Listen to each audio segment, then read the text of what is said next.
Office పనులకు మాత్రం వస్తాయి అన్ని.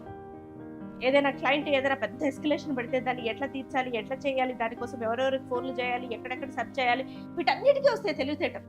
ఎక్కడైనా బయటికి వెళ్తుంటే ఫ్రెండ్స్తో పాటు, ఓన్లీ ఫ్రెండ్స్తో పాటు, ప్లీజ్ మార్క్ దిస్, ఓన్లీ ఫ్రెండ్స్తో పాటు బయటికి వెళ్తుంటే ఎక్కడ ప్లాన్ చేయాలి, ఎంత బడ్జెట్, ఎవరెవరిని పిలవాలి, ఎట్లా వెళ్ళాలి, ఏ కార్లో రావాలి, ఎంత దూరం వెళ్ళాలి, ఎన్ని రోజులు ఉండాలి, వీటన్నిటికి వస్తాయి.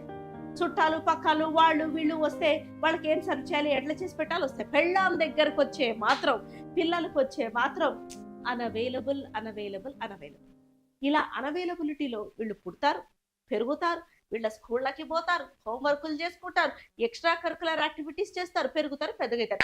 ఈ దొంగన పిల్లలు కూడా ఎట్లా తయారయ్యారంటే, ఇట్లా చేసే మమ్మీ పనికిరాదు వీళ్ళకి. ఎందుకంటే మనం చేసి ఇరిటేషన్ వచ్చేప్పుడు అరుస్తాం కదా, మనం పనికిరాం.